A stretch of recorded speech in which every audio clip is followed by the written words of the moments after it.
ನಮಸ್ತೆ ಮಿತ್ರರೇ, ಇಂದು ನಾವು ಒಂದು ಸೂಪರ್ ಡಿಲಿಷಿಯಸ್ ಸ್ನ್ಯಾಕ್ಸ್ ಅನ್ನು ಮಾಡೋಣ. ಸ್ನ್ಯಾಕ್ಸ್ ಹೇಳಿದ್ರೆ ಇದನ್ನು ನಾವು ಡಿನ್ನರಲ್ಲಿ ಸಹ ಉಪಯೋಗಿಸಬಹುದು. ಬಹಳ ಆರೋಗ್ಯದಾಯಕವಾದ ತುಂಬ ವೆಜಿಟೇಬಲ್ಸ್ಗಳನ್ನು ಮಿಕ್ಸ್ ಮಾಡಿದಂತಹ ಈ ಪ್ರೋಟೀನ್ನಿಂದಲೂ ತುಂಬಿದಂತಹ ಪ್ರೋಟೀನ್ ಬೈಟ್ಸ್ ಅಂತ ಹೇಳ್ಬೋದು. ಇದನ್ನು ಹೇಗೆ ಮಾಡುವುದು, ಅದಕ್ಕೆ ಏನೆಲ್ಲ ಸಾಮಗ್ರಿಗಳು ಬೇಕು ಎಂದು ನೋಡೋಣ ಅಲ್ಲವೇ ವೀಕ್ಷಕರೇ. ಇವತ್ತು ಒಂದು ಕ್ಯಾಪ್ಸಿಕಮ್ನಿಂದ ಪ್ರೋಟೀನ್ ಬೈಟ್ಸ್ ಮಾಡೋಣ. ಬಹಳ ರುಚಿಕರವಾಗಿರ್ತದೆ ಮತ್ತು ಹೆಲ್ತ್ಗೆ ಬಹಳ ಒಳ್ಳೆಯದು. ಗ್ಲುಟನ್ ಫ್ರೀ ಆದ ಒಂದು ಪ್ರೋಟೀನ್ ಬೈಟ್ಸ್ ಅನ್ನು ನಾನು ಮಾಡ್ತಿದ್ದೇನೆ. ಮಕ್ಕಳಿಗೆ ಕೊಟ್ಟರೆ ಬಹಳ ಒಳ್ಳೆಯದು. ನಾವು ದೊಡ್ಡವರಿಗೆ ಸಹ ತುಂಬ ಹೆಚ್ಚು ಕ್ಯಾಲರೀಸ್ ಇರುವುದಿಲ್ಲ, ಬಟ್ ಆರೋಗ್ಯಕ್ಕೆ ಉತ್ತಮವಾದ ಈ ಪ್ರೋಟೀನ್ ಬೈಟ್ ನಾನು ಹೇಗೆ ಮಾಡೋದು ಹೇಳಿದ್ರೆ, ಮೊದಲಿಗೆ ನಾವು ಒಂದು ಕ್ಯಾಪ್ಸಿಕಮ್ ಬೇಕು, ಸ್ವಲ್ಪ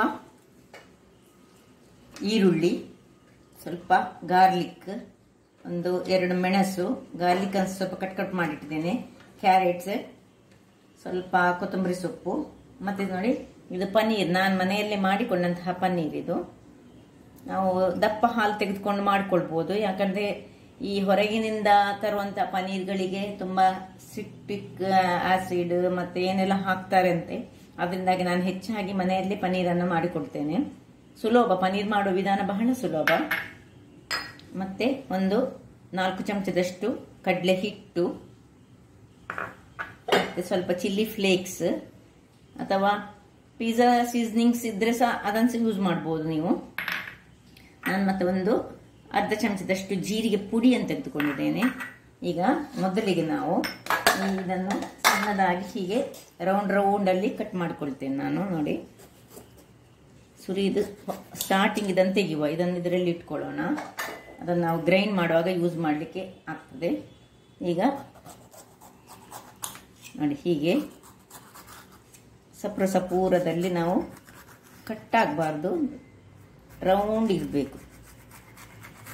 ಎಲ್ಲ ಕಟ್ ಮಾಡಿ ನಾನು ತೋರಿಸ್ತೇನೆ. ಈ ನಡುವಿನ ಬೀಜವನ್ನು ಸಹ ಬಿಸಾಡ್ಲಿಕ್ಕಿಲ್ಲ. ನಾವೀಗ ಗ್ರೈಂಡ್ ಮಾಡುವಾಗ ಇದಕ್ಕೆ ಹಾಕ್ಲಿಕ್ಕೆ ಉಂಟು ನಡುವಿನ ಬೀಜ. ಈಗೆಲ್ಲ ಕಟ್ ಮಾಡಿಕೊಳ್ತೇನೆ ನಾನೊಮ್ಮೆ. ವೀಕ್ಷಕರೇ ನೋಡಿ, ಹೀಗೆ ಇದರ ನಡುವಿನ ಪಾರ್ಟ್ ನಮಗೀಗ ಬೇಕು. ಇದನ್ನು ಹೀಗೆ ಸಪ್ರೇಟ್ ಇಟ್ಕೊಳ್ಳೋಣ. ಇದನ್ನೆಲ್ಲ ನಾವು ಗ್ರೈಂಡ್ ಮಾಡುವಾಗ ಈಗ ಒಟ್ಟಿಗೆ ಹಾಕೊಳ್ಳಿಕ್ಕೆ ಉಂಟು. ಸೊ ಈ ಪಾರ್ಟ್ ಸಹ ನೋಡಿ ಹೀಗೆ ಸಪರೇಟ್ ಆಗಿ ಮಾಡಿ ಇಟ್ಕೊಳ್ಳೋಣ.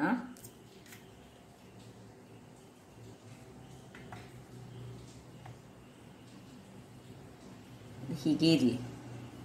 ಈಗ ಈ ಪೀಸಸ್ ಅನ್ನು ನಾವೀಗ ಗ್ರೈಂಡ್ ಮಾಡುವಾಗ ಒಟ್ಟಿಗೆ ಹಾಕೊಳ್ಳೋಣ. ಇಲ್ಲಿ ನೋಡಿ, ಗ್ರೈಂಡ್ ಮಾಡೋದು ಹೇಳಿದ್ರೆ ನಾವು ಚಾಪರ್ ಅಲ್ಲಿ ಚಾಪ್ ಮಾಡ್ಕೊಳ್ಳೋಣ. ನೋಡಿ, ಇದನ್ನು ಸ್ವಲ್ಪ ಸಣ್ಣದಾಗಿ ಪೀಸಸ್ ಮಾಡ್ಕೊಳ್ಳೋಣ. ಮತ್ತೆ ಎಲ್ಲ ವಸ್ತುಗಳನ್ನು ಸಣ್ಣದಾಗಿ ಪೀಸ್ ಮಾಡಿಕೊಳ್ಬೇಕು. ನಾನು ಹೇಳಿದ ಹಾಗೆ ಕ್ಯಾರೆಟ್, ಇಲ್ಲಿ ನೋಡಿ ಕ್ಯಾರೆಟ್ ಉಂಟು, ಇದನ್ನು ಸಹ ಈ ಚಾಪರ್ ಅಲ್ಲಿ ಹಾಕೊಳ್ತಿದ್ದೇನೆ. ಮತ್ತೆ ಈ ಅದರ ನಡುವಿನ ಅಂಶಗಳನ್ನು ಸಹ ಬಿಸಾಡ್ಲಿಕ್ಕಿಲ್ಲ, ಯಾವ ಸಹ ಬಿಸಾಡ್ಲಿಕ್ಕಿಲ್ಲ. ನಾವು ಈ ಮೆಣಸನ್ನು ಸಹ ಕಟ್ ಮಾಡಿ ಇದರ ಚಾಪರಲ್ಲಿ ಹಾಕೊಳ್ಳೋಣ.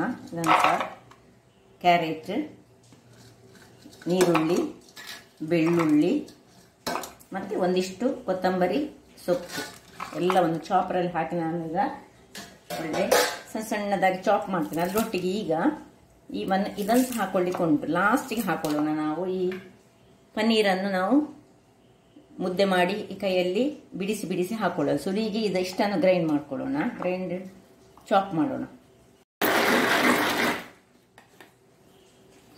ನೋಡೋಣ ಎಷ್ಟು ಕಟ್ಟಿಂಗ್ ಆಯ್ತು ಅಂತ ನೋಡ್ಕೊಳ್ಳೋಣ. ಪೂರ್ತಿ ಆಗ್ಲಿಲ್ಲ, ಇನ್ನು ಸ್ವಲ್ಪ ಆಗಬೇಕು.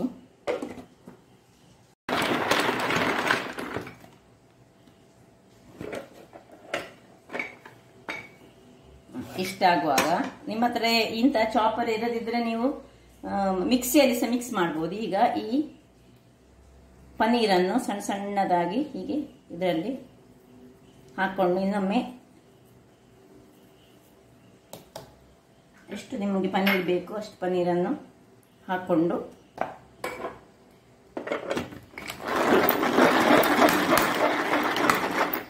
ಸಾಕು.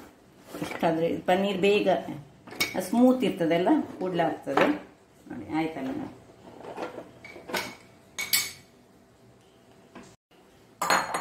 ಈಗ ಇದನ್ನು ಪಕ್ಕಕ್ಕೆ ಇಟ್ಕೊಳ್ಳೋಣ. ಇಲ್ಲಿ ನೋಡಿ, ನಾನೊಂದು ಜಾರನ್ನು ತೆಗೆದುಕೊಂಡಿದ್ದೇನೆ. ಅದರಲ್ಲಿ ನಾವು ಈಗ ಬೌಲಲ್ಲಿ ಸ್ವಲ್ಪ 2-3 ಇದಕ್ಕೆ ಸ್ವಲ್ಪ ಉಪ್ಪನ್ನು ಹಾಕೊಳ್ಳೋಣ. ಇದು ಬೇಸನ್ ಕಡಲೆ ಹುಡಿ, ಇದೊಂದು ಮಿಕ್ಸ್ಚರ್ ಮಾಡ್ಕೊಳ್ಳೋಣ. ಉಪ್ಪು ಇದಕ್ಕೆ ಸ್ವಲ್ಪ ಹಾಕುವ, ಸ್ವಲ್ಪ ಇಲ್ಲಿ ನಾವು ಮಾಡಿಕೊಂಡಂತ ಇವುಗಳಿಗೆ ಸಹ ಹಾಕೊಳ್ಳೋಣ. ಇನ್ನು ಇದನ್ನು ಸ್ವಲ್ಪ ನೀರು ಹಾಕೊಂಡು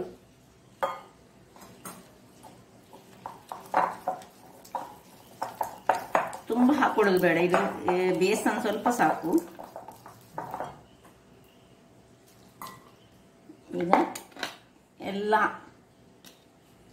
ಚಾಪ್ ಮಾಡಿಟ್ಕೊಂಡಂತಹ ಎಲ್ಲ ವಸ್ತುಗಳನ್ನು ಇದಕ್ಕೆ ಹಾಕೊಳ್ಳೋಣ.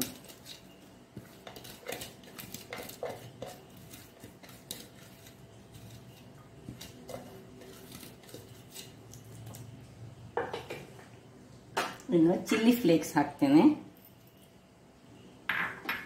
ನಾನು ಆಗ ಹೇಳಿದ ಹಾಗೆ ಪಿಜ್ಜಾ ಸೀಸನಿಂಗ್ ಇದ್ರೆ ಅದನ್ನು ಸಹ ಹಾಕೊಳ್ಬೋದು ನೀವು, ಅಥವಾ ಒರಿಗೆನ ಇದ್ರೆ ಸಹ ಅದು ಹಾಕ್ಬೋದು. ಇದೀಗ ನಾನು ಸ್ವಲ್ಪ ಈ ಜೀರಿಗೆಯ ಪುಡಿಯನ್ನು ಹಾಕೊಳ್ತಿದ್ದೇನೆ. ಎಲ್ಲವನ್ನು ಚೆನ್ನಾಗಿ ಮಿಕ್ಸ್ ಮಾಡಿಕೊಳ್ಳೋಣ.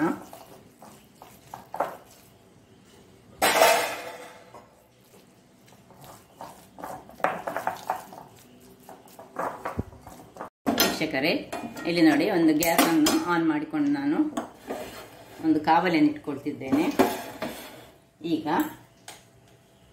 ಇದಕ್ಕೆ ಸ್ವಲ್ಪ ನಿಮಗೆ ತೆಂಗಿನ ಎಣ್ಣೆ ಯಾವ ಎಣ್ಣೆ ನೀವು ಯೂಸ್ ಮಾಡ್ತೀರ ಅಷ್ಟನ್ನು ಖಾಲಿ ಸ್ವಲ್ಪ ಹಾಕೊಂಡ್ರೆ ಆಯ್ತು.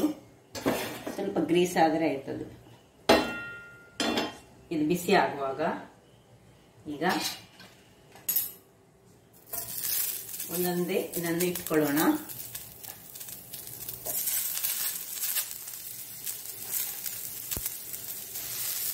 ಒಟ್ಟು 4 ತುರಿಗೆ ಮಾಡ್ಕೊಳ್ಳೋಣ, ಮತ್ತೆ ಬೇರೆ ಮಾಡ್ಕೊಳ್ಬಹುದು. ಈಗ ಈ ಫಿಲ್ಲಿಂಗ್ಸ್ ರೆಡಿ ಮಾಡಿದ್ದನ್ನು ನಾವು ಇದರ ನಡುವಿಗೆ ಕೋಟ್ ಮಾಡ್ಕೊಳ್ಳೋಣ. ಮಾತ್ರ ಉರಿ ಸಣ್ಣದಿರಬೇಕು, ಉರಿಯನ್ನು ನಾವು ಸಣ್ಣದು ಮಾಡಿಕೊಳ್ಬೇಕು.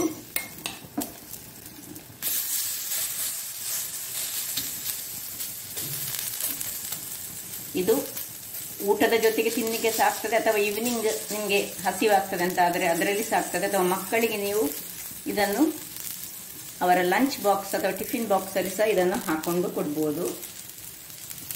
ಇದಕ್ಕೆ ಪ್ರೋಟೀನ್ ಬೈಟ್ಸ್ ಅಂತ ಸಹ ನಾವು ಕರಿತೇವೆ. ಯಾಕೆ ಹೇಳಿದರೆ ಫುಲ್ ಆಫ್ ಪ್ರೋಟೀನ್ಸ್ ಇದರಲ್ಲಿ ಎಲ್ಲ ನೋಡಿ, ನಾವು ಹಾಕಿದ ಎಲ್ಲ ವಸ್ತುಗಳು ಪ್ರೋಟೀನ್ನಿಂದ ತುಂಬಿದಂಥದ್ದು.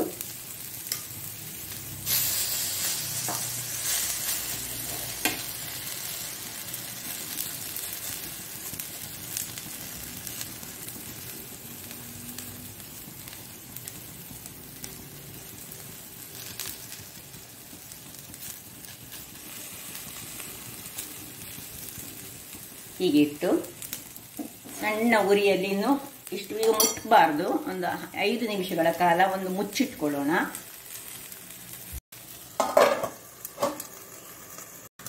ಇಲ್ಲಿ ನೋಡಿ ವೀಕ್ಷಕರೇ, ಒಂದು 2 ನಿಮಿಷ ಆಗಿದೆ. ಈಗ ನಾನು ತೆಗಿತಿದ್ದೇನೆ 2 ನಿಮಿಷ ನಂತರ. ಸ್ವಲ್ಪ ಮೇಲಕ್ಕೆ ಸ್ವಲ್ಪ ಎಣ್ಣೆ ಹಾಕೊಂಡು ಇದನ್ನೀಗ ತಿರುಗಿಸಿ ಹಾಕೊಳ್ಳೋಣ. ಹೆಚ್ಚು ಎಣ್ಣೆ ಬೇಡ, ಚೂರು ಎಣ್ಣೆಗಳನ್ನು ಹಾಕೊಂಡು ನೋಡಿ. ಒಂದೊಂದಾಗಿ ನಾವೀಗ ಇದನ್ನು ಹೇಗೆ ಬಂದಿದೆ ನೋಡಿ, ಹೀಗೆ ಇಷ್ಟು ಕಾಯಬೇಕಿದು. ಸಣ್ಣ ಉರಿಯಲ್ಲಿ ನಾವು ಮಾಡ್ಕೊಳ್ಬೇಕು.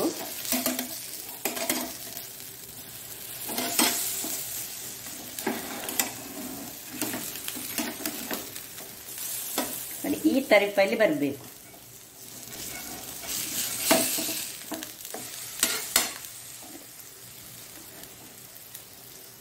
ವೀಕ್ಷಕರೇ, ಇಲ್ಲಿ ನೋಡಿ, ಇದು 3 ಕಾದಿದೆ. ಇದು ಸ್ವಲ್ಪ ಕಾಯಲಿಕ್ಕೆ ಬಾಕಿ ಉಂಟು. ಯಾಕೆ ಹೇಳಿದರೆ ನನ್ನದು ಸ್ವಲ್ಪ ನಡು ಗ್ಯಾಸ್ನ ಫ್ಲೇಮ್ ಈ ಸೈಡಿಗೆ ಅಷ್ಟು ಬರಲಿಲ್ಲ. ಮತ್ತೆ ನೀವು ನಾನ್ ಸ್ಟಿಕ್ ತವಾದಲ್ಲಿ ಮಾಡಿದರೆ ಬಹಳ ಈಸಿಯಾಗಿ ಬರ್ತದೆ. ಅದು ಹೆಲ್ದಿ ಹೇಳಿ ನಾನು ಇದನ್ನು ಈ ತವಾದಲ್ಲಿ, ಅಯನ್ ತವಾದಲ್ಲಿ ಮಾಡಿದ್ದೇನೆ. ಇದನ್ನೀಗ ನಾನು ನಡುವಲ್ಲಿ ಇಟ್ಕೊಳ್ತೇನೆ. ಸ್ವಲ್ಪ ಕಾಯಲಿಕ್ಕೆ ಅದು ಬಾಕಿ ಉಂಟು. ಇನ್ನು ಉಳಿದದನ್ನು ಸಹ ನಾವು ಸ್ವಲ್ಪ ಎಣ್ಣೆಯನ್ನು ಹಾಕೊಂಡು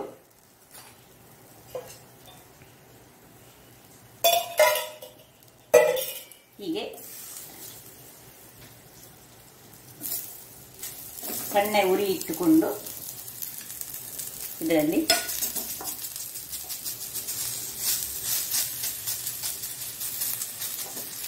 ಉರಿ ಸ್ವಲ್ಪ ಸಣ್ಣದಿರಬೇಕು. ಯಾಕೆಂದ್ರೆ ಅದು ನೋಡಿ ಸೈಡ್ಸ್ ಕಾಯುವುದಾಗ ಇದರ ಕಲರ್ ಚೇಂಜ್ ಆಗ್ತದೆ. ಇಲ್ಲಿ ನೋಡಿ ಇದರ ಕಲರ್ ಒಳ್ಳೆ ಚೇಂಜ್ ಆಗಿದೆ. ಕಲರ್ ಚೇಂಜ್ ಆದ ಮೇಲೆ ನಾವು ಅದು ಆಯ್ತು ಅಂತೇಳಿ ಅರ್ಥ. ನಾನು ಒಂದು ಶಿಮ್ಲಾ ಮಿರ್ಚ್ ತೆಗೆದುಕೊಂಡದ್ದು, ಅದು ಕರೆಕ್ಟ್ ಆಯ್ತು ಇದಕ್ಕೆ.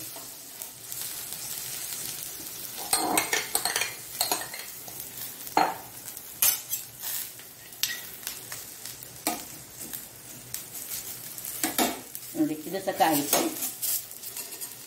ಸಾಕಿದು ಕಲರ್ ಚೇಂಜ್ ಆಗ್ತಾ ಬಂತು ನೋಡಿ. ಸೊ ಇದರಿಂದ ಆಗ್ತಾ ಇರಲಿ, ಅದಕ್ಕೆ ನಾನು ಮುಚ್ಚುತ್ತೇನೆ. ನೋಡಿದ್ರಲ್ಲ ವೀಕ್ಷಕರೇ, ನೋಡಿ ಯಾವ ರೀತಿಯಲ್ಲಿ ಬಂದಿದೆ ನೋಡಿ.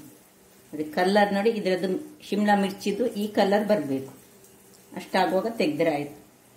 ಇದು ಊಟಕ್ಕಂತೂ ಬಹಳ ರುಚಿಕರವಾಗಿರುತ್ತದೆ.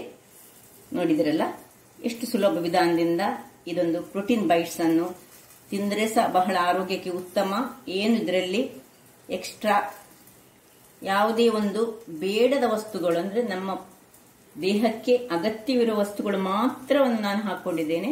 ಹಾಗಾದರೆ ನನ್ನ ಈ ಕುಕಿಂಗ್ ಚಾನೆಲ್ ನಿಮಗೆ ಇಷ್ಟ ಆದರೆ ಬೋಳೂರು ಸುವರ್ಣ ಚಾನೆಲ್ ಅನ್ನು ಲೈಕ್ ಮಾಡಿ, ಶೇರ್ ಮಾಡಿ ಹಾಗೂ ಸಬ್ಸ್ಕ್ರೈಬ್ ಮಾಡಿ ಹಾಗೂ ನನ್ನ ಇನ್ಸ್ಟಾಗ್ರಾಮ್ ಪೇಜ್ ಅನ್ನು ಫಾಲೋ ಮಾಡಿ. ಧನ್ಯವಾದಗಳು.